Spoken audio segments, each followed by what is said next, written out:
Good evening, everybody. Welcome back to There's a First Time for Everything. Yours truly, Bill Blank, here hosting, and our producer, Jared Dog, 30 miles away, taking care of this business. Tonight's guest is, so there he is. What's up? The first time I met tonight's guest, we went to Dickinson, North Dakota together. I'm going to say, first of all, I'm glad you remember this because I would never remember this story. Oh, you're going to remember it once I get into it. Well, I mean, now that you're mentioning, now that I know there is a story, it's coming back to me, but I probably won't remember as many details as you would. I guarantee you won't. And that's every friend I have in my life will tell me that about every story I fucking tell. I don't remember any of that shit. What are you talking about? Yeah. So anyway, we actually carpooled. I left my car in Minneapolis. We met in Minneapolis, took off towards Dickinson together, had like the best time, hit it off right away. Merryfield was a road dog at that point, brought us PlayStation. We had all kinds of shit to do. It was a blast. So everybody, please welcome my friend Mike Merryfield. I have to bring him on before I get into the details of this story because I don't know how much. I thought you already brought me on. I saw my face on the screen. Yeah, Jared Dog was fucking around. You were. Oh, okay. So he wasn't. There was supposed to be a big reveal where. Yeah. Okay. But sometimes Jared Dog just kind of does what he wants and shit. Well, that's all right.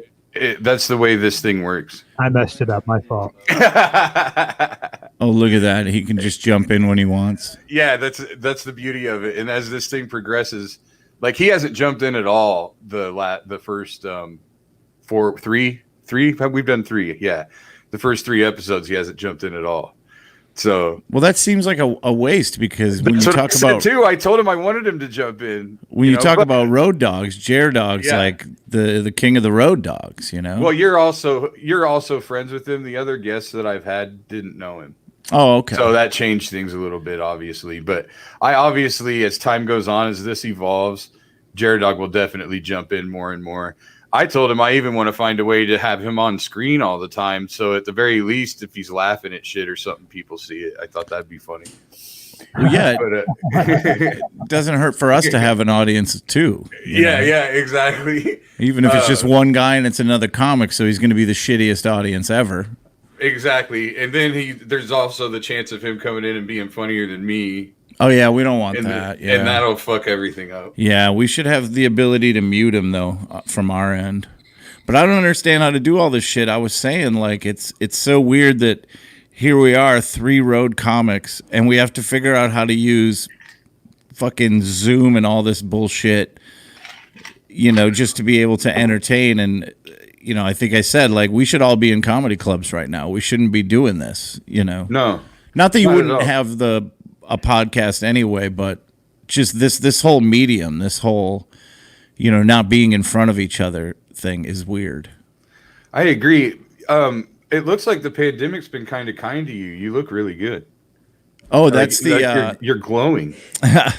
That's the I can't afford to eat look. So is that what that is? Yeah, it's people in Ethiopia in the early stages, they look this good too. There's always a stage in any person that starves to death. There's a stage where people go, "Hey, you look all right. What have you been doing? You've been working out." But that kind of go ahead. Sorry. But then it gets to the oh my God, do you have AIDS? Like it gets to that stage. So it goes through a metamorphosis or morphosi. Well, that's exactly why Ethiopia continues the way it does, because during that time that they look good, they all fuck and have another baby that starves. Problem is you know, you'll fuck anything, and that really is a problem. Even a starving, smelly broad that, you know, has been shitting into a ditch behind the house. You're like, yeah, I think I'll throw one in her. At some point, there's no doubt about it. So we were in Dickinson. Yes. And how much of this do you want? Well, was that a Ken Muller gig? No, it was Doug and Dana. Oh, it was Doug and Dana, Comedy Express. We had the Tuesday in Dickinson, and we had Wednesday off. And then Thursday was La Crosse, Wisconsin. And then Friday, Saturday in St. Cloud, Minnesota. Yeah. That was the run. And do you remember how we spent our Wednesday off? I do. We ate mushrooms. Yes. I didn't know. Yeah. I didn't know if you wanted that out there. I just wanted to see. I wanted to see how long you were going to tiptoe around it before you just said, "Hey, Mike, is it okay if I say we did mushrooms?" Yeah, it was a long time ago, man. That was. What would you say? 15 years ago? Probably. I mean, I was probably 25, between 25 and 27, somewhere like that. You were still doing that bit with the mullet wig. Oh, yeah. That. And the kazoo. Yeah. Oh, I didn't even remember the kazoo. Now you just brought that back. Yeah. I did the Bob Seger On the Road Again, or whatever that fucking song's called. Silver Dollar? No, the East of Omaha, here I am. On the road again. On the road again. Yeah, yeah. Oh, yeah, whatever it is. I don't think that's the name of the song. I don't think it can be, because I think Willie's got that covered. But I did that saxophone solo with a kazoo. Oh, my God. Is there any video of you doing that? I actually think there is, and I think you took it. I mean, if I have that, I should really look through, because I think I could get you canceled just for having... just for having a horrible comedic sense, just for not for anything like Me Too or anything like that, just by having a bad act. Oh, that's one of those bits where I'm like, wow, what the fuck was, and how are people working me?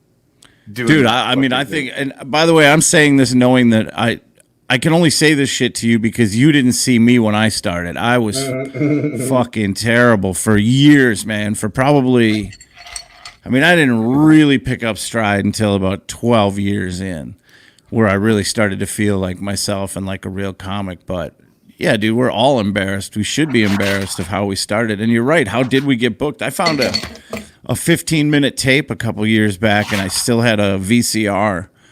And I think it was like in an old TV of my kids, one of those VCRs. But I put that thing in, dude, and it was like cringe. I made it about a minute and a half, and I just can't believe I ever made it in this business with as horrible as I was. And it just proves that if you keep doing this shit over and over and over, and you're persistent, you can get better at it. I'm not saying I'm great now, or I'm. You know what I'm saying? But I'm definitely better than I was in that 15-minute tape. That shit's embarrassing. It makes me feel sick to my stomach. What's crazy, though, is we were getting laughs, though. That's what made it. Like, we watch them. We hear the crowd laughing. That's why we got work, because people laughed. I just think what I mean? These are Midwest shows, man. I think they're just nice people. I think... it has to be that they're just nice and they felt bad for us, and they're like, "Oh my God, look at him up there. He doesn't know he sucks. Let's like encourage him." I mean, but there would be crowds where we would fucking bomb and they wouldn't laugh, and rightfully so. But in fact, I bombed in front of you in Dickinson that night. Did you really? Night. Yeah, the lady came up and said that I wasn't funny, and she said something like, "You're not funny." She was waiting for me to say something funny or whatever, and then she told me I wasn't funny. Yeah, just some cunty comment that they like to do after shows. And then I offered her, I offered to give her $5 back if she would leave. Yeah, I mean, look, dude, I learned a long time ago that it doesn't matter what people at those gigs say in Dickinson, North Dakota. Like, it just, I mean, I knew I was bad, so whenever anyone would say like, I like the other guys better than you, which they will say to your face, or you'll hear them saying it to the other comics. It's like, I know I was bad too. I know I had a bad night. Thanks for reiterating it. Yeah, you don't have to, like, I was there too. You understand? I was there. I was there when it happened, when I shit the bed. I was in the room. So. But what I was getting at, though, is like, we were getting laughs. And if we showed that video to someone that didn't know any better, they would be like, "Oh, it's pretty good," or whatever. Like, they wouldn't have rolled on the floor and thought it was brilliant by any means. But when we watch it, we know how bad it was. Yeah, and we also can't believe we got paid.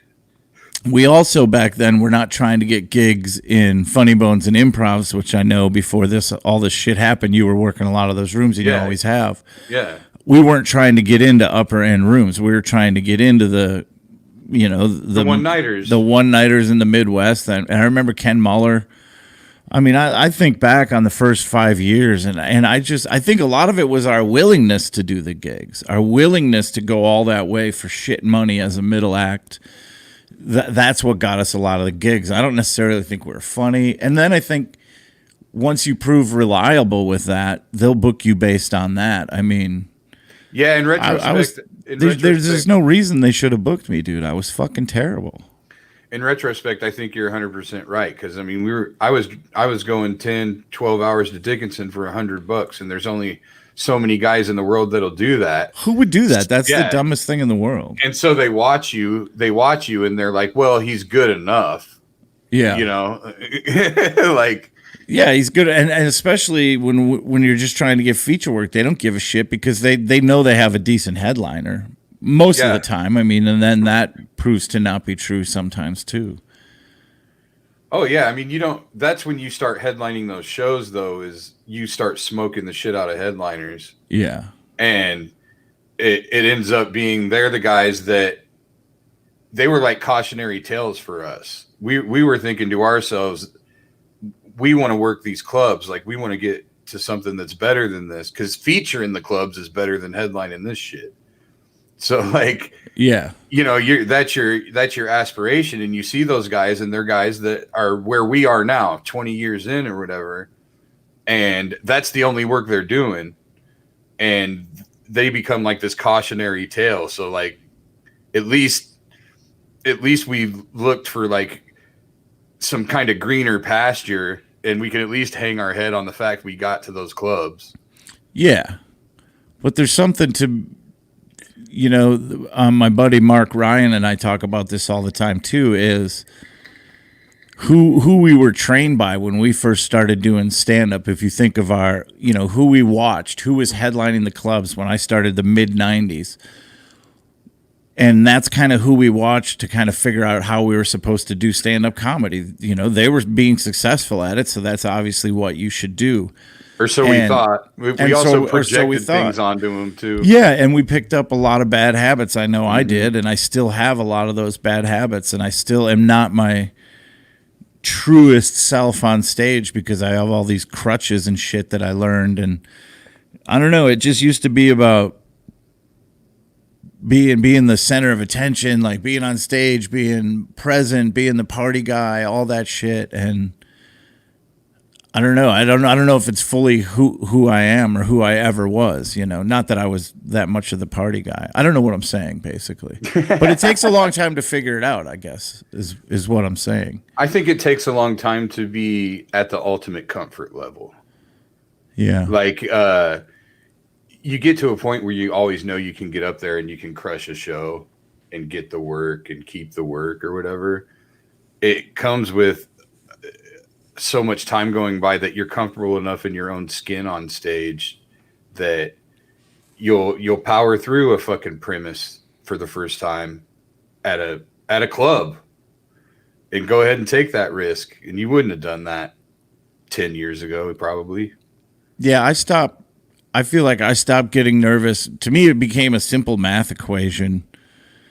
I mean, I don't know if it really is math, but I feel like at a certain point, like 15 years in, I was like, you know what? For any show, I got enough material. If I have to be clean, I can do this. I can do an hour. If I can be dirty, I can definitely do an hour. I got enough material.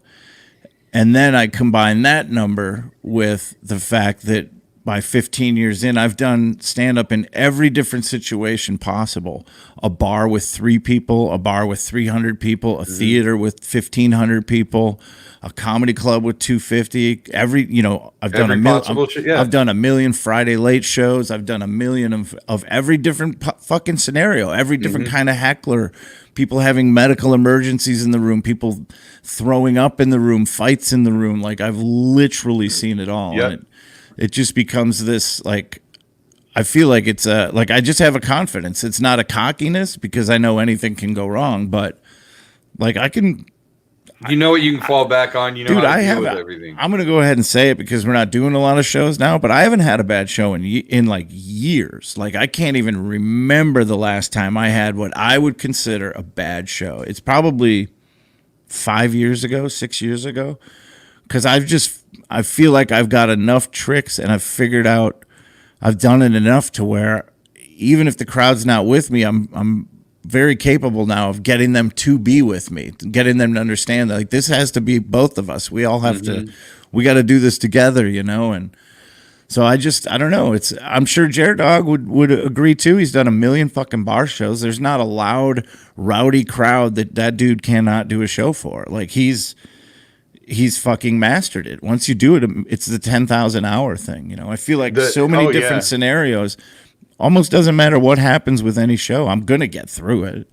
It might not be great, but I'm gonna get through it. Yeah, and I agree. Like I would turn it a bit of a different way. Like for myself, like I don't feel like I've had a bad show in years, but I have had shows I wasn't happy with. Yeah, but you haven't bombed. Just internally. Yeah, I haven't just ate a dick and had to fill the time, and just be fuck. I always hated like bombing so bad that like as it was happening, I would comment on it, and people always told me. I mean, I count. This is again about taking bad advice from headliners back in the '90s, as they would tell me, "Don't acknowledge it when a joke doesn't work. Just move on to the next joke. Don't acknowledge." And I'm like, "What are you talking about? Like everybody was in the room when it bombed. I have to say something." And plus, I found real early on that by acknowledging that it didn't work, they have sympathy for you. They go, okay, this guy's real. He realizes what just happened. And then they'll give you a little courtesy laugh. And you can get a little bonus out of it. You endeared yourself to them a bit in that moment. You let them, you don't think you're better than them, know. Dude, crowds are so weird because they literally know nothing about stand-up comedy. They have no idea what we're doing. But they have a bunch of... They can tell a lot of things. Like they can smell fear. They might not necessarily be able to put it into words, but that's why they don't like you sometimes. It's just because you're scared. It's a feeling. Like they don't feel like. Think of all the best that have ever done it, man. When they're on stage, when you think of the Burrs and the Chris Rocks and all these guys, it feels like they're talking right to you. Like they've just figured out a way to just. Every person in that audience feels like they're getting talked right to them, not talked at. Like it's a weird thing, you know what I'm saying? They're so conversational, and they've figured it out. They've mastered it, and they're smarter than me, so they can think of more shit to write about besides their dick. And in the moment, Yeah. I mean, I know like Chappelle when he pops in Dayton or something, he just goes up like with nothing. He just goes up. Yeah, forever. And I mean, he's also Dave Chappelle. I've definitely I do a lot of new stuff. I was in Vegas last week. I was trying new stuff all week. Mostly because I have this bad habit of I stopped taking notes and keeping track of my stand-up 10 years ago. I don't have anything written down. Everything's in my head. I'm the same way. So unfortunately, all the things I've done to my brain over the years, I don't remember all of it. But I remember what I need to remember. But it forces me to write new stuff because in those moments when I'm on stage, and everything's going good, I'll just pick a moment like that to go, okay, I had this new idea. Let me just sandwich this in. And if it doesn't work, I'll just go back to the other stuff. Exactly. And, I used to... What gives you the confidence. That's what helps you write. And once you're comfortable, and it's that thing they talk about finding your voice. Like it's kind of like you almost feel like you found your voice. So those crutches and those tools, that's not really what they are. That's your voice. You made those crutches. You made those tools. You didn't learn those. You made your own. And they're inherently you. And that's what helps you write the new stuff because you can power through one of those bits and have it not quite going well. But that crutch that you can lean on that is 100% your personality, that makes it so the crowd doesn't step out of the show saying Mike Merryfield sucks. Yeah. Yeah, I mean, I try to just be in the moment, and I think it shows them that you're really there in front of them, And that's it's It sounds all hippy dippy, but there really is an energy exchange between you and an audience. And this is what I'm saying about how audiences don't understand what's happening. Like this, it's a form of hypnosis. And a guy like Bill Burr, and this is kind of like what you were just saying right now, a guy like Bill Burr, no matter what he says, it sounds funny. Like he just knows how to use the English language. And if you listen to his podcast, you're like, this is brilliant joke after brilliant. Like this guy he writes an hour every week, you know, and it's just him spitballing. And it's just because he understands how to use his voice. He's mastered the patterns and the inflection and saying dude at the right time. And yeah, I don't mean to keep bringing up the guy that, you know, stole your name. Do people know that listen to this podcast yet? Here's the thing about I never bring him up because I don't want to be the one to bring him up. If somebody brings him up, I talk about it. Yeah. But if I'm the one that brings it up, it makes it seem like I'm somehow trying to ride his coattails or something. Right, like I'm right. Trying to get some kind of street cred off his name or something like that. But do people understand what we're talking about that listen to this? Maybe not yet. I mean, the people that are listening to it because of me, a lot of them do. But yeah, I mean, obviously. Do you want to not say it publicly? No, it's fine. It's 100% fine. So yeah, my real name is Bill Burr, and interestingly enough, outside of my real name being Bill Burr, we also have the same middle name. Both of our names are William Frederick Burr. He's older than me. He had it first, so I can't really say he stole my name. He's also way more famous and way better of a comic, so there's also that part. But yeah, when you add it all up, that's why you're Bill Blank. And what happened? I was going by Billy Burr when I started. I mean, that's obviously been my name my whole life, and I knew he existed. He did a show at the college that I went to, and one of my friends stole one of the posters off the wall because his name was Bill Burr. So like stole the poster and gave it to me. It used to hang in my basement. That's funny. Yeah. Back when I was like 19. And within 2 years of that, I tried stand up for the first time, and I was just going by Billy Burr because I didn't think that it mattered.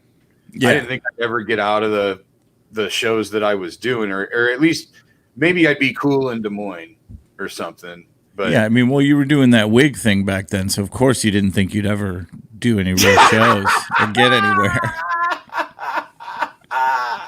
I thought that shit was brilliant. It may have been. I don't know. I just remembered that part about it. It was born out of a local fucking joke. It was. Oh, okay. It was a joke about the east side of Des Moines, which was the methamphetamine capital of the entire country. So the joke was the meth head and the east side anthem. Like the whatever. Yeah. None of this, by the way, justifies it. I'm not saying none of that. You should be ashamed of yourself. And you know, if I do find that video, I'm going to get you canceled for being awful, dude. If you find that video, because that video you took became an album that I sold for a while. Really? Yeah. You sent me the video, and you also put it on a disc for me. Oh, that's funny. Audio. And then I made a CD out of it, and I sold it on the road for a while. Oh, that's great. Yeah, I probably have it somewhere. That's all back on tapes, like high VHS. What were they? High 8mm tapes or some shit. I don't even remember, but I have boxes and boxes of that shit. I would wear. In fact, when we were on the road together, I wore the same outfit every night. I had some corduroy pants and a gray t-shirt that was from a weed shop in Amsterdam. Nice. And then I had like a fucking checker flannel type button-up shirt that I wore open. You know? Yeah, you're painting a picture. It's starting to come back to me. I remember it. I was probably every fucking night. I was probably wearing a different Dave Matthews t-shirt every night of the show. Definitely into the Dave. Yeah, well, I've always been into the music, but I went through a phase where I wore tour shirts every night on stage. That may have been. I remember I remember doing that more in Funny Bones because I felt like it was a hip. I don't know why I felt like it was hip, and it was also a compromise. I felt like I was dressing up because I was wearing a little nicer T-shirt. I don't know what it was. I don't know how I justified that in my head. They're like, well, he wears a uniform. He wears the same thing every night. I do remember going out in the parking lot in St. Cloud because they had that bar, that like college bar underneath. Oh, yeah, yeah. And we would party there. And I remember coming in and you were like finger banging some chick and making out with her in the corner. Boy, that's a good story. That's a good story. I don't know if I remember that one. I don't know if I remember that one. She was smoking, dude. Yeah, I think I might have got a blowjob in the parking lot there once, but yeah. And then, that was a long time. Dude, that was 20 years ago. Like one of the first gigs I ever did. Yeah, it was a fucking long time ago for sure. I'm trying to remember when do you think that your situation, like when you went through your divorce and everything, do you think that that brought you to your voice faster? Or do you think that, I don't know, did you embrace it more? Like maybe you had kind of stifled it a little while you were married? Yeah, I mean, no, not really, because I was super honest on stage before when I was married. But I started to think that it was like a new turn, and I started to talk more honestly about my feelings and all that crap and real shit that was going on. But and I did a bunch of I don't know how else to say it, but stuff where women are the butt of the joke. You know, I had a bunch of material about just how women have all this power and we give them the power. Yeah, I mean, I did all kinds of wacky stuff, but you know, in my defense, that stuff always worked. Every night I did it. It fucking worked. Me and Landau were in the back of the room when you were doing that shit, looking at each other going, he's so angry, and just laughing our balls off, dude. Yeah, but it was funny. I wasn't just it was hitting. I wasn't just ranting. It was just a real thing, you know. And but it ended up being really detrimental to my career. I lost a lot. I mean, not a lot, but I lost some club work that I probably shouldn't have been doing anyway.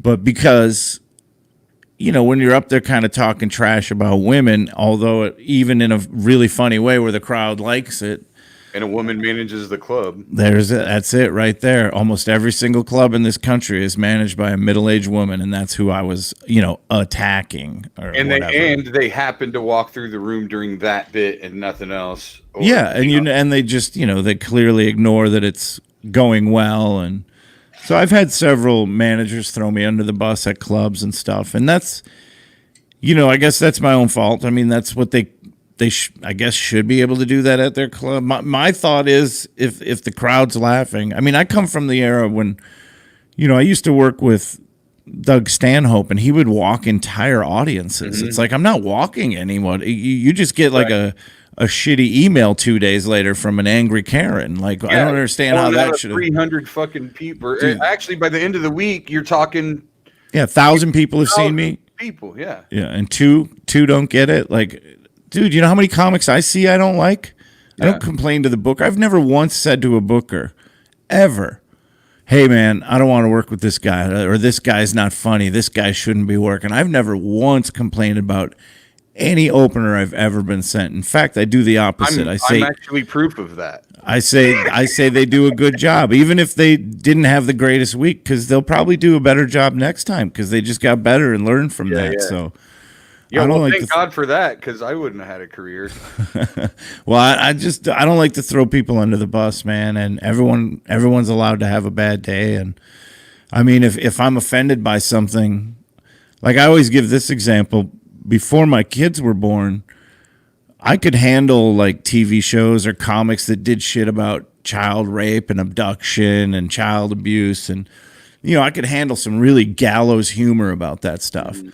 But when I had kids, all of a sudden those things just hit me a different way, and I immediately thought of my kids. Like, it immediately made me go, ugh, like I don't, it's not funny anymore for some reason, because now I can put a face to that pain and all that.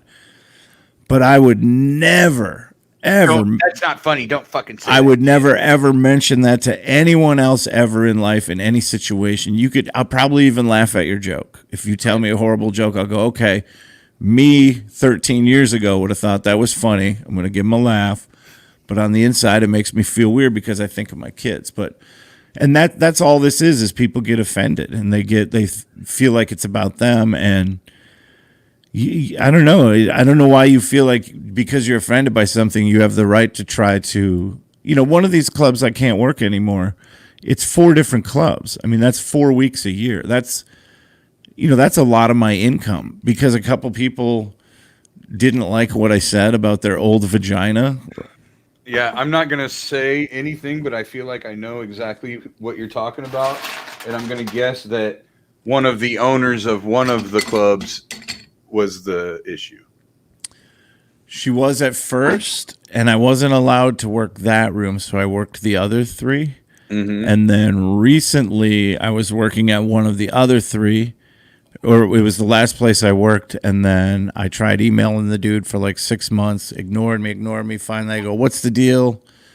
Do I still work for you?" And he's like, "Actually, I can't have you back. The last time you went through this room, the manager there gave me a bad report and said that the audiences weren't digging it, and he got some complaints." And I just left it at that. I didn't even email him back. I was just like, all right, I'll just leave it lie because it is what it is. But it's like, Bill, I'm telling you, I record all my shows. I have all those shows recorded. I fucking, again, I'm not trying to toot my own horn. I'm not trying to talk about how great I am, but I fucking killed every night. Every night I did great. So it's like, what are we talking about? You paid me to do great. I did great all week. Just because a handful of people, even if 20 people all week complained, that shouldn't matter. That's on them, man. Yeah, and all you did was piss off that chick.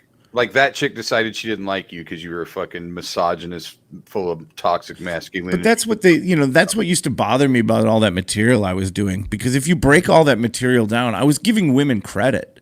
I was telling them that they have the power. They're just abusing the power. They have it. It was all really tongue-in-cheek, complimentary. Me.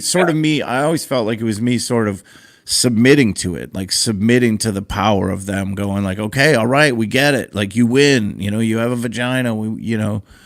So I never thought of it as a fuck women, fuck this bullshit. I'm tired of it. Like, it never came out like that. I always smile on stage. I always smile and giggle. And like, I try to let everybody know, hey, we're just having fun, Well, that's why you got to, having your own audience makes a difference. Like, if nobody knew who Bill Burr was and he was going through the same clubs talking about how women are full of shit. Oh yeah, he had the same problem. He would get the same fucking problem. But you found that out. Those of us that aren't putting butts in the seats, we don't get away with that stuff until we're putting butts in the seats. Now, if you can keep doing a million shows all the time, you will have your own audience eventually. The rest of the audience that was there, but you got to maintain the work up until then, or nobody's. I don't know, man. Like, that was always my goal. Is I followed the Brian Regan model. Brian Regan just did comedy. He just did stand up and was just funny. And he's like one of my heroes. He's one of my favorite comics ever. And he just did it. And he didn't have a TV show. He didn't do guest spots on TV shows. He did a handful of those stand-up comedy shows in the early 80s, and then that's it. He just earned it by being a road dog. And that was always my thing, is like, I don't want to shortcut it. I don't want to go out to LA, try to get on a show. And then all of a sudden I wanted to make sure that if it ever happened that I got famous, I had the skills to back it up. If all of a sudden a major tour fell in my lap, I'd be able to murder for an hour every night. And I always thought all that other stuff will happen. Have another hour ready to go. Yeah. And that's what I was getting ready to get to, though, when I was talking about, when our aspirations were to get to that club work and this and that. And then you look at what Jared Dog's done has been, I thought the club thing was going to be, that was the sustainable thing. That's why I was going there. Like, I get in with these clubs. It's almost like having a 9 to 5. You're guaranteed this shit. You know what I mean? Well, and especially if people don't understand, like the one guy, Dave, who books a lot of the Funny Bones and Improvs, he can get you 12 weeks worth of work in one phone call. Exactly. So, and they're high-end clubs, brand new clubs. They feed you. They give you free liquor. They usually put you in a decent hotel. Sometimes sell merch like a motherfucker. Sell merch like a motherfucker. So that was like, I'm like you, man. I felt back in the day. I'm like, if I Right. could just middle at those clubs and make four Exactly. hundred bucks a week in merch, like that's a fucking good living. And then you got, but see what Jaredog did was Jaredog developed his own system. And now here we are 20 years later, and he's got everything fucking down pat. Like he's like what Jeff Foxworthy was back in the day, where he went to the truck stops and gave his tapes out, and the truck drivers shared them, and then it became this fucking thing, this whole redneck fucking deal. Well, Jared Dog's done that with these bar shows. Is he's made a brand out of it, and now his brand sells these fucking shows out. If it's me or you that's doing them, so what he ended up doing was more sustainable. Like he can. At that time, I was thinking, well, you could do those bar shows the rest of your life and nothing will ever happen for you. But the reality is now he's got everything in his back pocket all the fucking time, and we're still sending the same emails hoping for maybe 5 or 6 weeks. Well, and the reality is you can do those funny bones and improvs the rest of your life, and nothing's going to happen. That's exactly it's the same thing. And so he's developed an audience, and if I had realized way back then that this is just about developing an audience and gaining fans, I wouldn't have given a fuck how I got there. Yeah, well, I've always like Jared Dog's always been a. So if people don't understand, there's a difference like between wanting to work funny bones and improvs at these legitimate clubs, and then what Jared Dog did, which was like, why give a booker a commission? Mm-hmm. Why let a club take all the money? I'll just book the show at a bar. All you need is a PA system, man. Yep. Like guys that have been doing it long enough that can go in and do battle in any situation. Just give me a PA. I don't give a fuck about lights. I don't give a shit. And we've all got one. Just make me louder than them. And dude, it's a brilliant business model. And I remember him years ago trying to talk me into it. Like, you need to do more stuff like this. You need to do more bar shows. And you know, it's funny that they are all the same, except I do think that like Jared Dog's in a better situation now because we all have to start back at the bars because it's going to be a while before the clubs are open, and guys like Brian Regan, fucking Tom Segura, all these guys are going to be doing comedy clubs because they can't do theaters. Brian Regan's scheduled to come here. Yeah, exactly. That's where it must be where I heard that. Then, I've only seen him at the Funny Bone when I was there with Bert, and he fucking was doing a theater show here and brought the bus to the Funny Bone and hung out and drank for a while. Yeah, so if they're booking guys like that at the Funny Bones, and you and I were already maybe off-night headliners, maybe Thanksgiving week, like we're never coming back. No. Plus, they got to rebook all the people that were canceled. So you got 5 months worth of people that were canceled. Dude, it's going to be the year 2028 till they get to me. Yeah, and it's going to stay super regional for a while, like wrestling used to be back in the day. Like, I just did the Omaha Funny Bone last weekend, but it was just Friday, Saturday. It was just 4 shows. Well, that's only 2 hours away from me, so that's not a big deal. But I can't go to Cleveland for that money. Oh, no. You know what I mean? So it's going to be, for me, as far as Funny Bones and improvs go, at least for a while, probably, it's going to be home, Omaha, in Kansas City, and that's probably it. Yeah, and you're lucky to have that, dude. I mean, yeah. I feel super lucky. I got to do Vegas last week. I've been doing the Comedy Bar in Nashville a bunch. I'm there this week, Halloween week, and so I'm super lucky. But there's a lot of guys out there, you know, like guys like you. Like, I don't know how the fuck are you making a living, bro? Like, what the fuck? I just started a day job Monday. Oh, did you really? Yeah, I mean, I have no choice. Like my wife left me 2 weeks into the pandemic. I kept the house. I have 9 months to refinance the house. I obviously can't do that just doing comedy. Right. Like, initially, I started driving Grubhub, and I was doing. I got a friend that owns a pizza place, and I was delivering pizzas for her, and that was enough. I mean, I was making ends meet, but then all this went down, and it was like, well, now I've got to have a whole. I basically, it's a blessing and a curse at the same time, comedy going the way it did, because I know because of the virus and all this shit that it's going to be a long time before I can make a respectable living in comedy doing shows. So that makes me okay with biting the bullet and going and doing something for the 9 months it's going to take for me to get the house into my name. And then once I do that, it doesn't matter how I pay for it. But the bank needs you to pay for it like this. Well, and you're better off, that bank's not going to give you shit based on your stand-up salary. 100%. Because after taxes, you don't make shit because of all the expenses. You damn near claim a loss every year. I mean, I tried. IRS, I should live under a fucking bridge. Yeah, they don't like that. So having a real job is good, but I mean, there's 1,000 other guys I know like you. Well, there's a lot of guys, a lot of comics who, we know them. They work cruise ships, and all that shit's gone, man. Yeah, we don't have any skills. And we've been doing this for 20 years, so we have stuff now.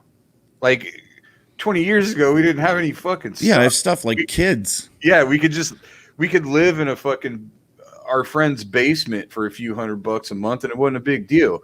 Well, a single guy at 42 that lives in his friend's basement is not a fucking attractive person. Yeah, that's not good. That's not good at all. And at the very least, it's like, all right, bitch, I got a house. I mean, yeah. I mean, you better get over here in the next 7 months before they take it from me, but I got a house for now. But that's the thing. It's mine completely. So if I sold it tomorrow, I keep everything. Yeah. So I will, at the very least, worst comes to worst, I'll have a nice nest egg that I can live off of if I have to for a pretty long time. What job did you get? I'm a logistics account manager. What the fuck? Yeah. So I grew up in the warehouse business. My dad ran warehouses my whole life. Oh, okay. I didn't know that. And so when I started doing, that was my full-time job from like 19 to like 24-ish, I think. And I started stand-up at 21. So by the time I got to 24, 25, I just said, I'm doing nothing but stand-up. And I made it happen.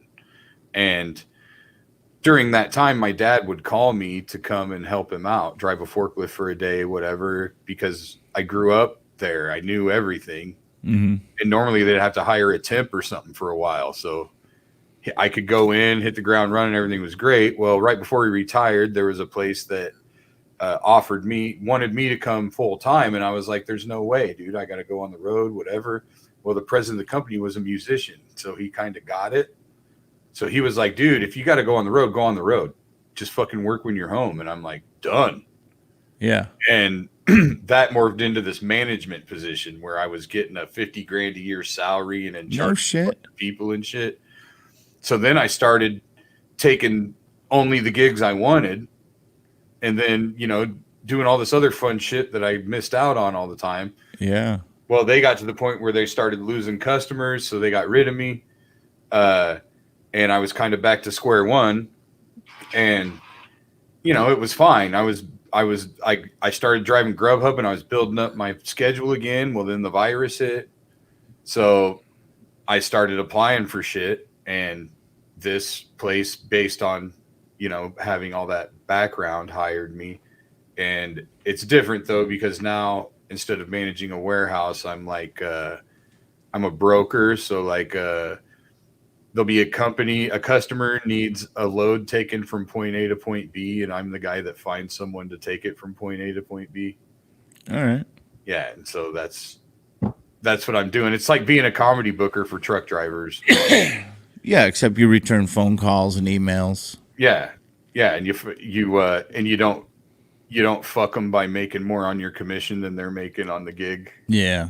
All those nice things they do. I still need them, so I don't want to say too many bad things about bookers. Well, I don't really need them, but I can't remember if it was. I think it was Jared Dog and I had this conversation. I think it was off air. We were talking about that, and I said, I don't get all bent out of shape about that shit because I got pitched a number and I took it. Oh yeah. So if that dude fucking made more money than me, I agreed. I agreed to the money. I mean, yeah, but the problem, but the problem is they're going to give you that low number, knowing that you're scared to ask for more. Because if you ask for more, then they're going to go, well, this guy isn't funny enough for me to deal with his bullshit, and you're not going to get booked again. So they know they have that finger over the top of you, and that's to me what makes it kind of skeevy sometimes.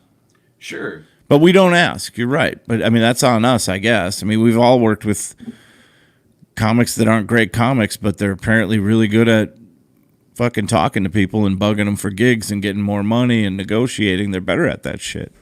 Well, and that's why I don't like the websites, like the Gig Masters and the Gig Salads and Yeah, I've never that done kind any of shit. those.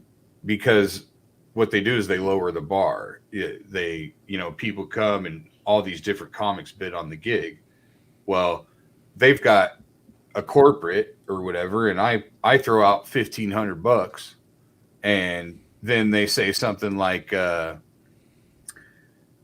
there's like an open micer that gets the same email, and they go, I'll do it for $500, and I'll bring 3 more comics. Yeah. You're going to get 4 comics for $500. And then they go and they suck, and those people never book comedy again. Yeah. And I've heard that the trick there is to price yourself really high. that's what I do. Yeah, like 10 grand. And then they go, well, we don't have that, but we got 25. You think you could do that? You're like, let me check. Yeah. What I do is I'll throw 10 grand for something that I don't want to do. So yeah, I don't get any offers, so this is all theoretical to me, hypothetically. I got onto Gig Salad because there's a free. I refuse to pay for the extra shit. Like, I know there's comics out there that pay for whatever and get more leads and blah blah blah. But I always figure, like,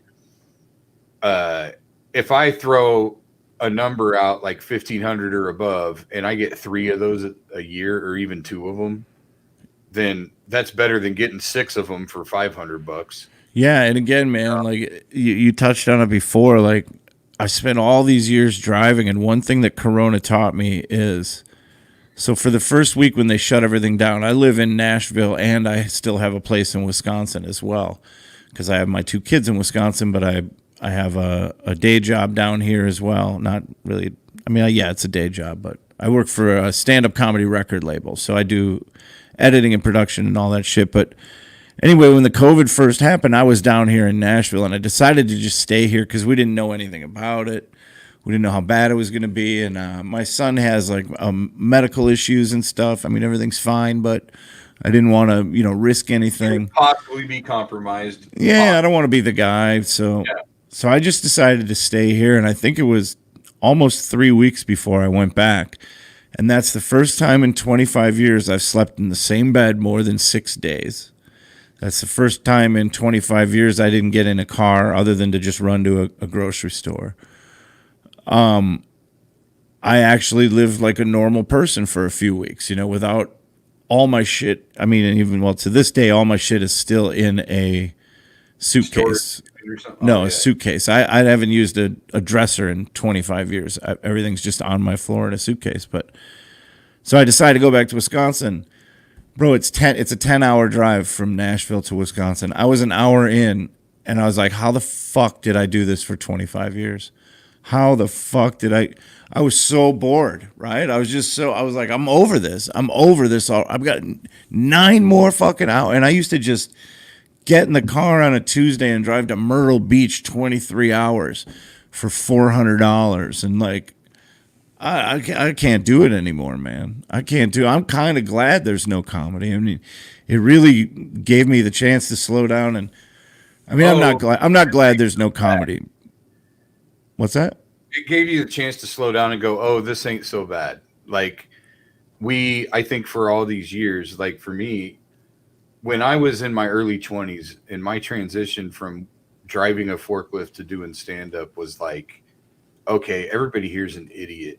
Like, I'm meant for something better than this.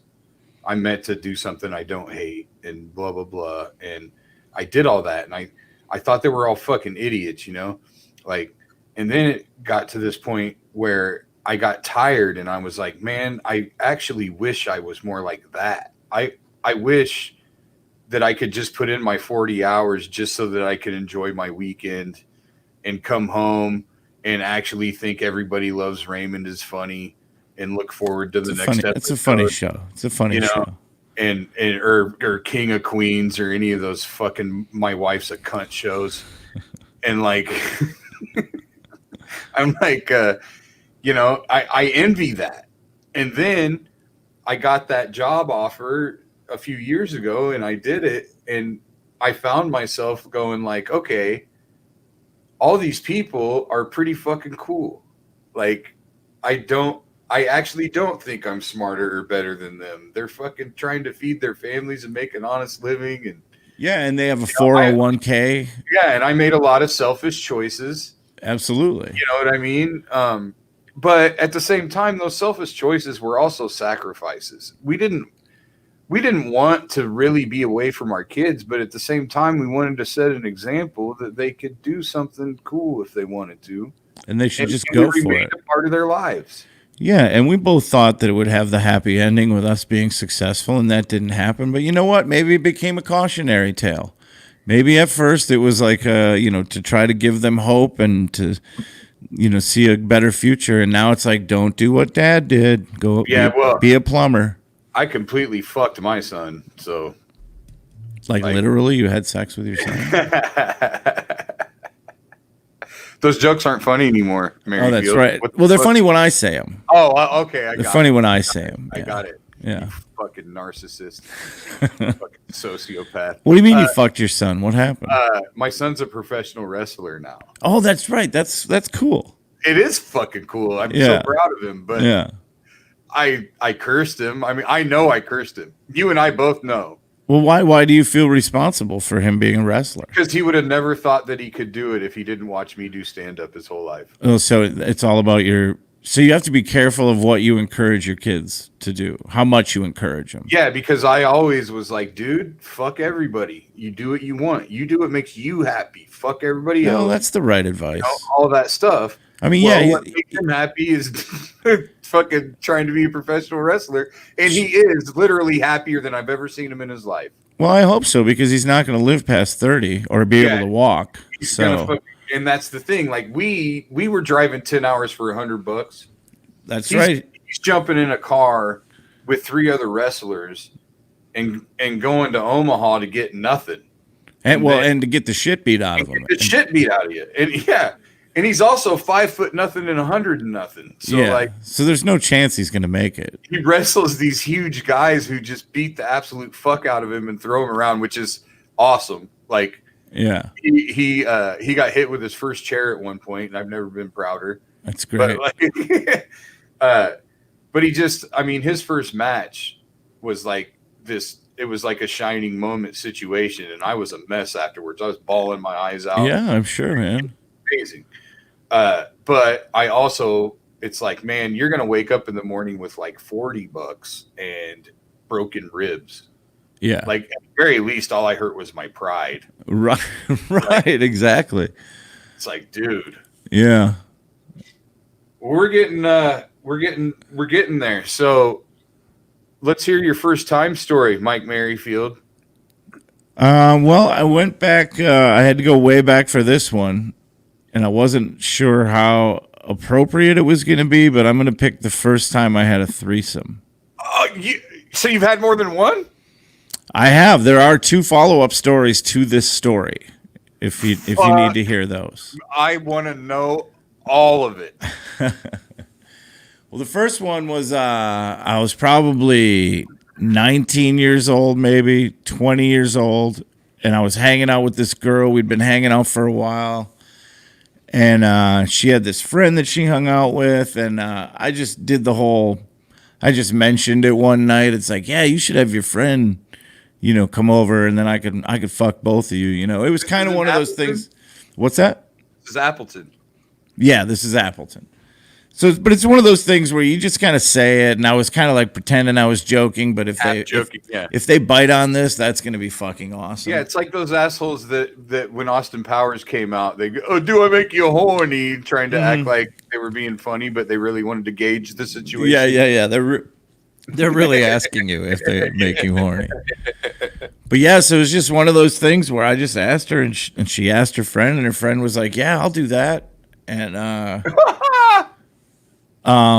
yeah, it was very exciting. It was like Christmas, and they came over one night, and the girl that I had been, hooking up with and hanging out with was like, "Well, I already know you, so you two go in the other room and get to know each other, and then I'll come in and join you or whatever. Because that's the thing. I'm 18 at the time. That was generous. This is 30 years ago, dude. This is before porn. This is before, or at least easily accessible porn. You didn't know how to handle a threesome. Like, I didn't know all the moves. Plus, and here's the real detriment, is they were not into each other. They were not. Fucks up everything. So it's just It really fucks up everything. Now, turns watching, and you got to get hard more than once. Oh well, that's never been a problem. Yeah, but there's going to be time between. Or do I have to get hard more than once? Well, let's hear how this story ends. The story's not over yet. So I go in the room with the other girl, and we just, basically start making out or whatever. And then I think I fucking went down on her or something. And then the other girl comes in, and I go, and then it's kind of blurry, but basically I think I started going down on the original girl, and then the other one was blowing me. Anyway, either way. Darn. I fucked both of them for about 3 minutes apiece, and then I came right away. It was just, I couldn't fucking do it. I was like, I'm 18, 19. I'm like, this is the greatest fucking thing ever. I got two girls here, and I fucking just blew it right away. And that was it. That was it. There was no discussion of a redo or a second round. That was it. It was pretty much 70% failure, I would say. I mean, I did have sex with two women, but it wasn't the whole, this is going to be magical. It happened, though. It did happen. I did count it. I counted it. It fucking count. How could it not count? It counts. It counts. Yeah, completely counts. So it's always been my goal since then to just make it a good one, right? Just make it successful, more successful. So flash forward to, I was working somewhere at a Funny Bone, and I was opening for Chinaman. Oh, God. And we did the show, and afterwards I was selling merch, and there was a group in the audience that I made fun of, and I go, what are you guys, fucking swingers? You guys all fucking each other tonight? And they were. They were. Again, I've seen it all. I've done it all. Like, I could tell. I was like, they're swingers, right? So they come up after the show. He goes, hey, man, we're swingers. We really are. It's us, the three couples here. And we're going to go to a sex club after the show. We wanted to know if you wanted to go. And I was like, I don't know. I don't know if I want to go there. And they're like, well, we'll pay for you to go. We'll pay for you to go in there, And I go, well, but I'm not bringing anyone with. I'm just going to be like this weird fifth wheel guy, I don't know what the story is at those places, but I feel like you got to bring a broad with. You can't just be a dude that shows up. But I go, you know what? I got a better idea. We're staying in a comedy condo. It's a really nice place. It wasn't. It's a really nice place. I go, why don't you guys just come over there and we can just fucking hang out over there? We got some beer there. And I wish I could remember which Funny Bone it was. I feel like it was Toledo. But Toledo's a hotel. Oh, okay. I don't remember which one it was, but I'm gonna guess that it was it. Was it Dayton? Does Dayton have? At the time, yes, it did. Okay, I think it was Dayton. Okay. I think it was Dayton. When they had like it was those orange apartment buildings. Yeah, that sounds familiar. Yep. Yeah, so we go, Chinaman and I go over there. They show up, and it's all six of them, three couples in a minivan. And they come in, we start having drinks. Everyone's mulling around. And one of the wives pinned me in against the cupboard or cabinets in the kitchen. I went in to get a beer, and she came in there and just pushed me up against the thing and started making out with me and grabbing my dick, and it was fucking crazy. And then her husband came into the kitchen and was like, what the fuck are you doing? Like, immediately got pissed. Like, what are you doing? You're not supposed to. Well, it's supposed to be a group thing. You're not supposed to be by yourselves or without the group. He uttered something that made me think they have rules. They made up swinger rules before they got here.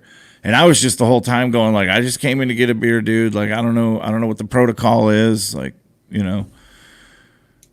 You want a beer? Do you want to grab a beer, man? You get, trying to just smooth it out. And so they go into my bedroom and start fighting at the condo. Those two start fighting. Chinaman goes, you know what? I'm out of here. I got to go to bed. I got a wife. I'm out of here. I can't be part of this. And I always respected him for that. So he went to bed. So now it's just me and the other two couples.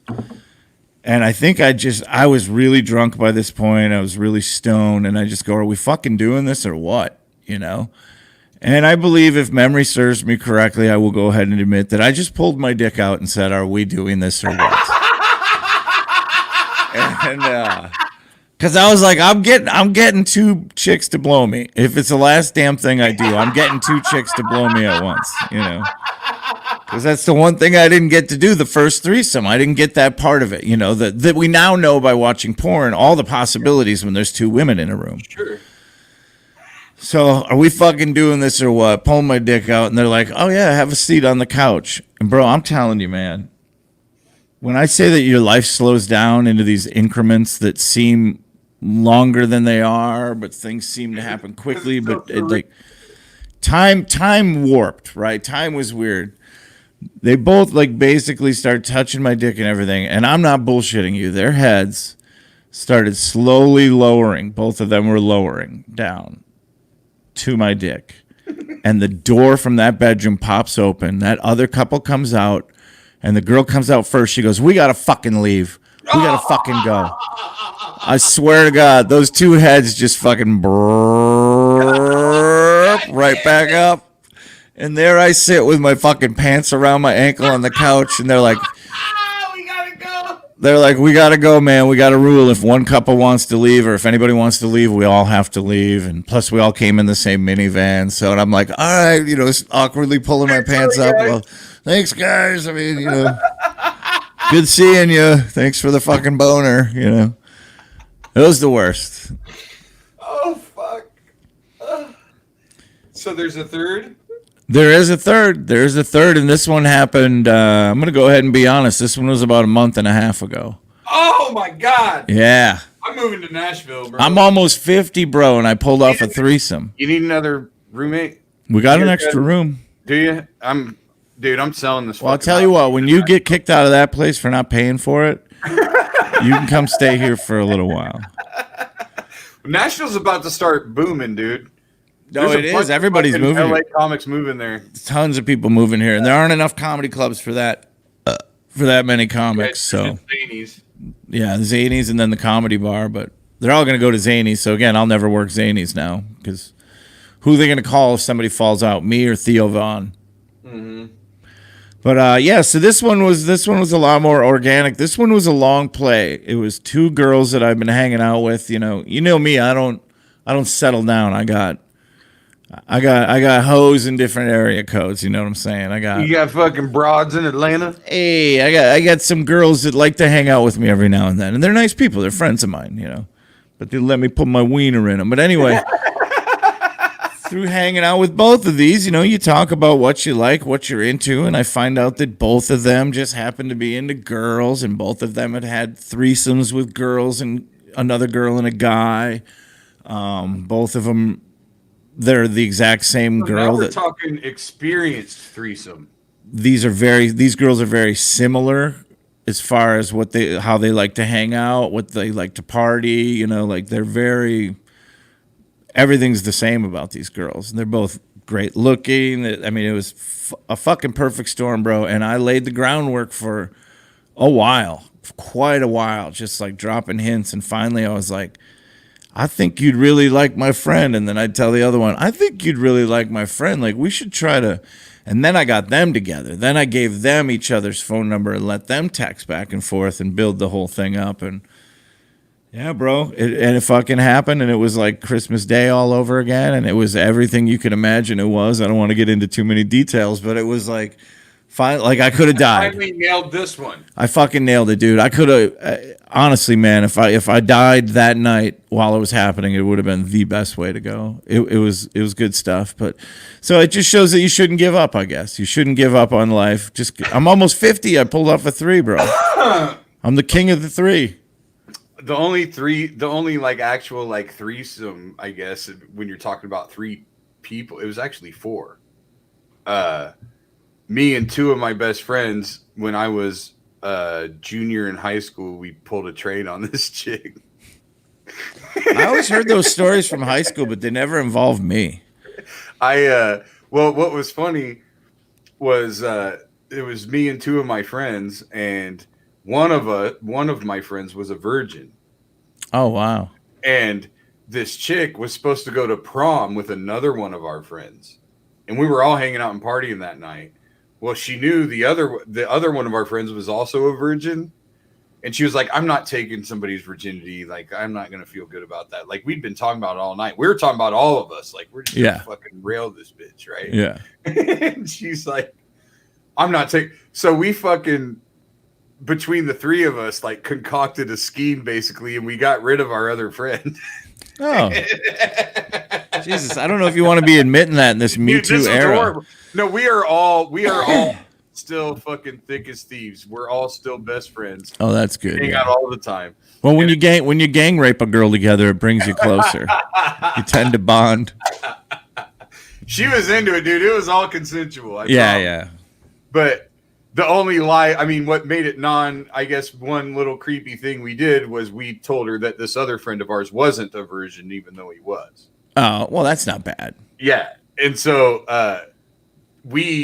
this is how fucking cool we are.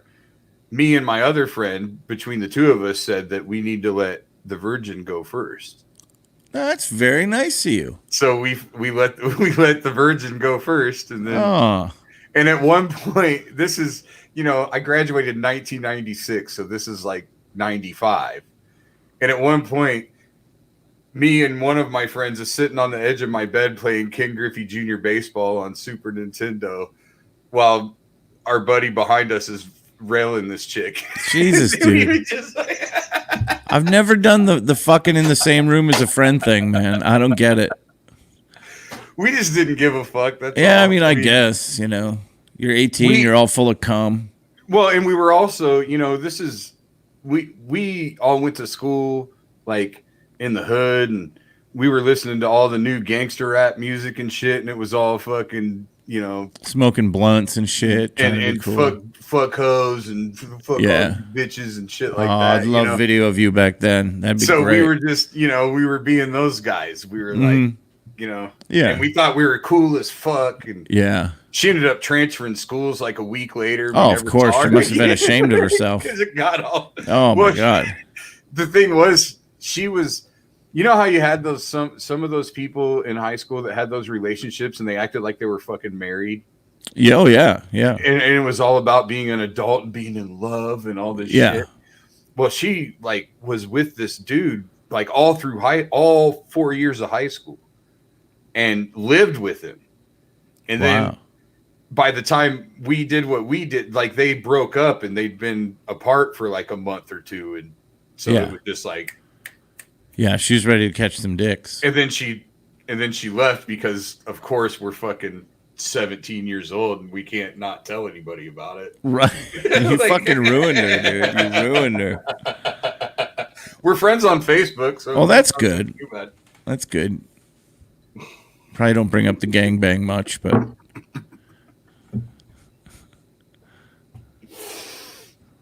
Dude, I love the threesome stories. We never got too far in depth into us eating shrooms and Dickinson, but the thing I remember most about that was we rented video games. We played Tiger Woods golf like all day long, every day.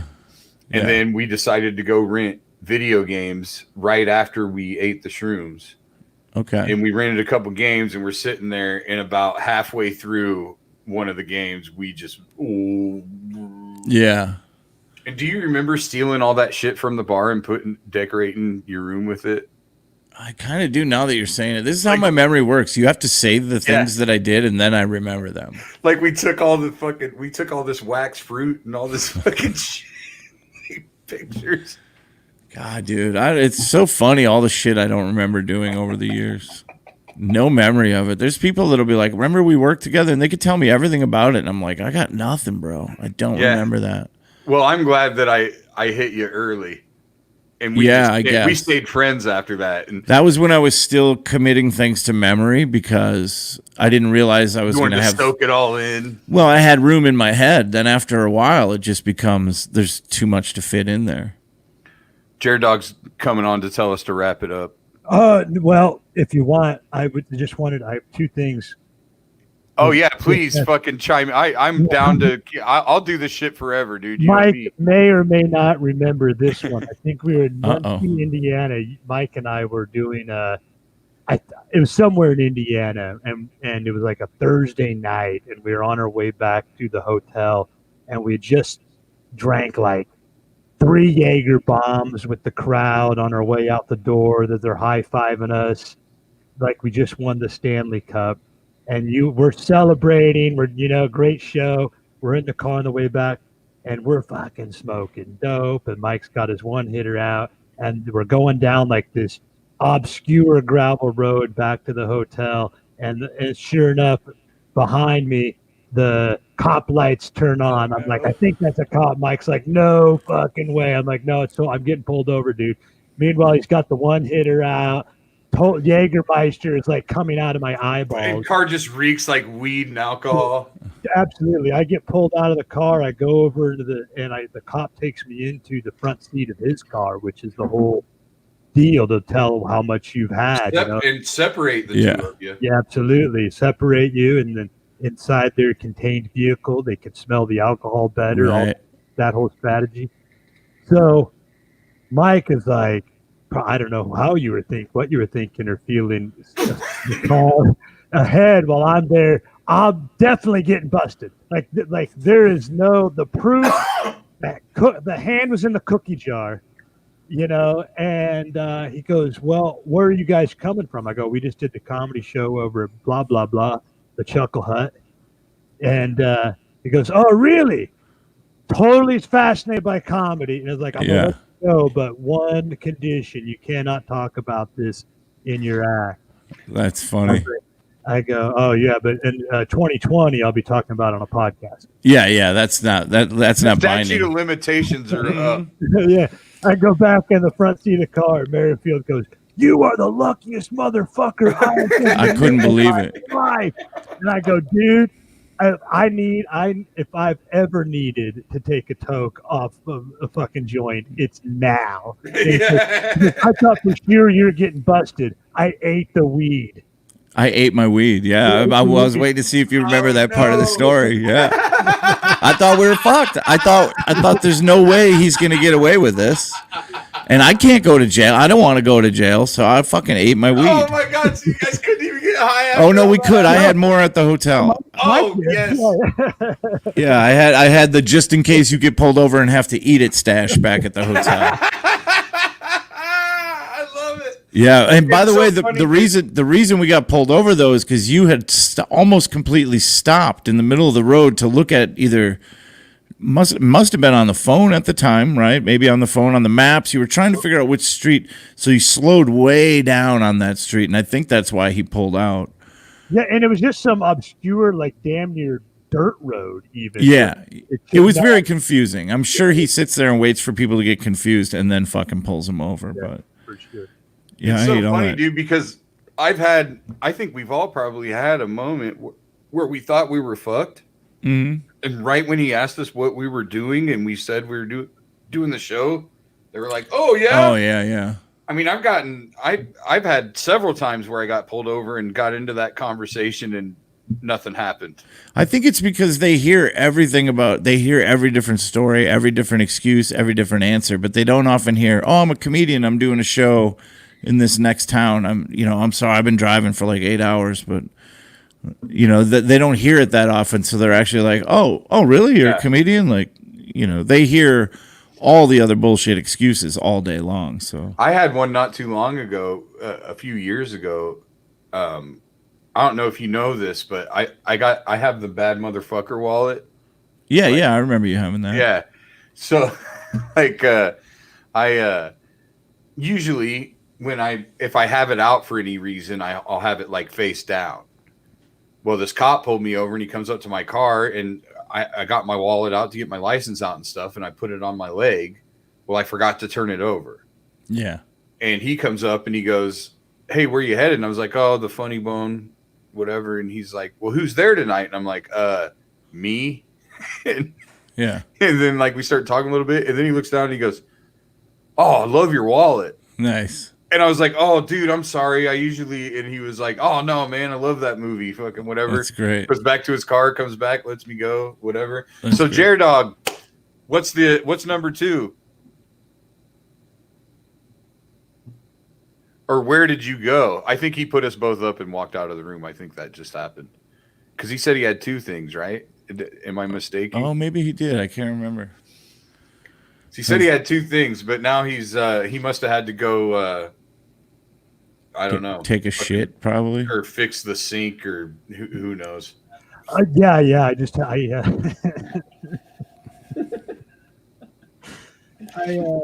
So you're right. You're 100% right, Billy. I put you guys on. I put you guys up, and then I walked out of the room. I'm in the middle of making dinner and also putting our youngest son to bed. Right. Oh man. Yeah. So. How old is the youngest? He's 9. Okay. And so he's doing 4th grade virtual learning and all that. So we're just balls to the walls all day long with homeschooling and trying to get a comedy business up and going, and my wife trying to get her thing up and going, and all of this stuff that we all talk about all the time.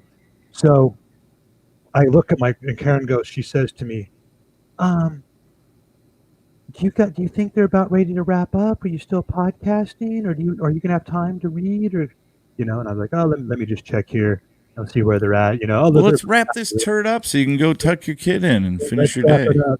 And I go, let me just check and see where they're at. So I turn up the volume. I've got this going on my phone so I can monitor you guys from upstairs in case they're any trouble. So you heard me going, I don't know where Jared Dog is. They're probably just talking about boring Booker stories, bitching about clubs or whatever. I turn it up. Yeah, I was going down on this 18-year-old. The other one, that was the moment I chose to turn on in front of my 9-year-old. That's hilarious. Dad, what's going down on 18-year-old mean? Oh, it just means you don't like her that much.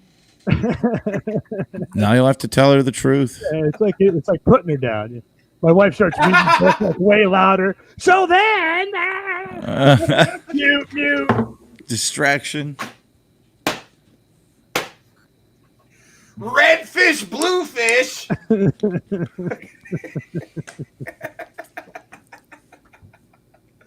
Classic Merryfield. What's number 2, Jared Dog? You said you had 2 things. That was number 2. The first one was the busted in Indiana and Mike eating the weed, and then my second Mike Merryfield story happened tonight during the podcast. That was okay, good. Nice. Oh, that's amazing. Shit. Man, I'm trying to remember. I feel like so at what point I remember there was a while there, Merryfield, where you had the fucking Taliban beard. Yeah, that was post-divorce. Was that the deal?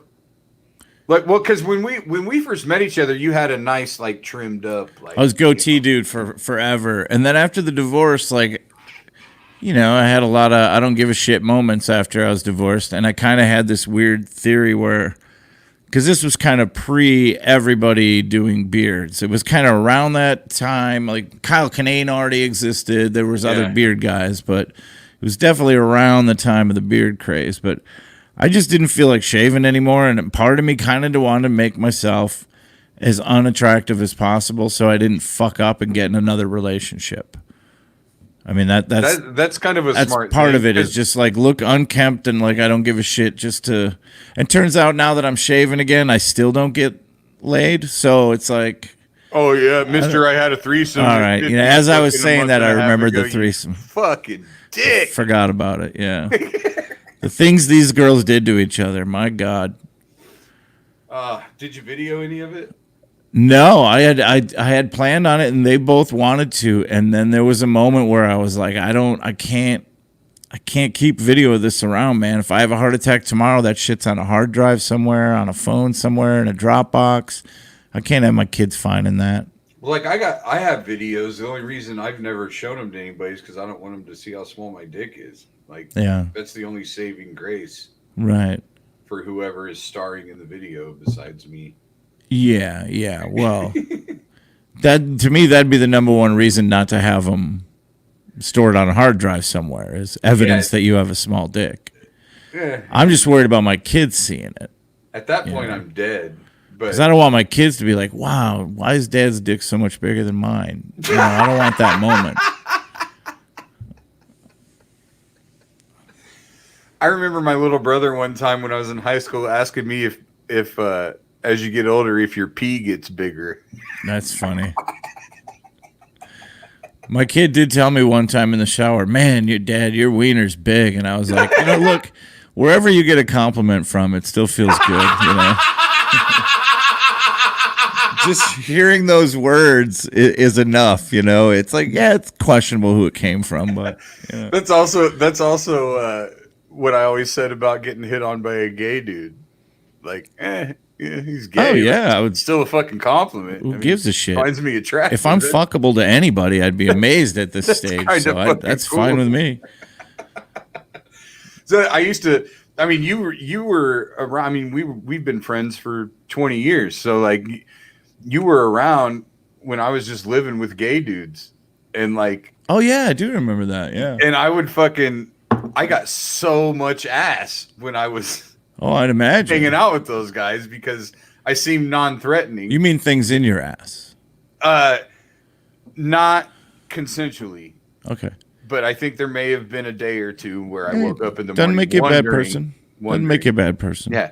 I mean, all I know is up until this point, all I can take is like the tip of the pinky. Okay. So all right. I'm sure that you're sharing too much. Okay. I'm sure that no, you could stop. Go too far at that point. Yeah, we could That's just all stop. I'm saying. We could change the subject. I'm just saying I would have got gauged better. Okay. All right. If it was bad. Okay. But like I'd be hanging out with them, and they worked. Well, one of them worked at the Funny Bone, so we would be out after shows and stuff. And they had a loft right up the road from this gay bar, so we'd go to that gay bar right before it closed and have some drinks, and then we would after party at their loft. Well, inevitably, I would walk into that bar with the two of them, and it would just be the three of us. And somebody in that bar would always come and after party with us. And a couple times in, I realized, like, oh, these dudes think they think they're going to be able to fuck me tonight if they come and after party with us. And then it would always inevitably throughout the night, like, one of them would make some kind of joke, like call me a breeder or make some kind of fucking straight joke, And then whoever came back there with us would be like, oh, you're straight? Yeah. And I'd be like, yeah, sorry, man. Yeah. You're not fucking anybody tonight. And they would always apologize. They'd always be like, oh, man, I'm sorry. I just thought you were gay. Well, you met me with two other gay dudes in a gay bar, so I'm not mad at you. Pretty fair leap, yeah. Yeah, that's okay. But no. I'm good. Well, cool, man. Well, thank you so much for coming on with me tonight, man. Yeah, man. You're one of the first guys I reached out to when I had this idea and we decided to execute it. And of course, I knew you would get back to me, and I knew you'd be all about it. Yeah, you're one of the few guys in this business that I've been friends with since the beginning. And the fact we've maintained that, even though I was fucking horrible when we met, I think we just hit it off kind of as dudes. So, well, I was terrible too, dude, and that's why I never treat anyone different, whether it's open mic level or super killer headliner, dude. I try to treat everybody the same because I've been the fucking shitty opener, and I've had people treat me like I was less than them because they're farther ahead in this business than I am, and I didn't like how it felt. And it doesn't matter. It doesn't matter what level you're at. You're doing the same thing I'm doing, so we're part of the same group. And you're doing it for less money, so you want it back. Yeah, that's the other thing too. Yeah, you're not making shit, and I know what it's like. And I remember you driving that minivan, dude, and that was the best rig I ever had. Now that I look back, and I just said like how we hit it off as dudes, I remember you would always fucking pull up to stoplights and pretend to sleep. Oh yeah, that's my move. Yeah, you just pretend that you're passed out in the driver's seat. And you'd always have your mouth open. Yeah. And then just fucking hit the gas. It's a good move. It's really fun doing it on the interstate, like passing people when you're looks like you're passed out in the driver's seat. I've had them like beep the horn, try to wake you up, like, oh fuck, he's sleeping. Oh my god, he's got his cruise control on. This guy's just sleeping. I hope that's a Tesla. See, now that bit doesn't work anymore because now there's Teslas. They'll just assume it's an electric car, a manually driven car. And it's going to kill them anyway. Yeah, well. All right, man. Well, don't. It reminded me of like doing shit with my dad when I was, my dad would do shit like that. Yeah. When I was a kid, and I was like, oh, like we're the same dude. Yeah. Yeah, you can't avoid it. But I was gonna say before we go, to all your million fans and followers, check out my 7 albums on Pandora Radio. Yeah, Merryfield. I always got to get that plug in there. That's my retirement plan. No, you should, man. Well, that's what this house is. That's why I fought for it. Yeah. We don't have a retirement plan. Well, you didn't really fight for it. She kind of gave up. Yeah. She's got a vagina. If she had a good lawyer, she'd be sitting in that fucking house and you'd be sleeping at your mom's house. No, she had a good lawyer. She made more money than me. I think she just felt guilty. What's that like? What's that like to have a woman feel guilty for things she's done? Yeah. But not really want to mention them out loud. But we always knew that you married way out of your league to begin with. You knew that the whole time. Yeah, and that's why I'm pissed about it. Yeah, well, no kidding. Well, you almost pulled it off. You had a good run. I laid it out there. I was like, this is all I have to offer. Yeah, well, Turns out that's not enough. All right, man. All right, brother. I love you. Thank you so much for coming on. All right, talk to you later. All right, man. Peace. See you.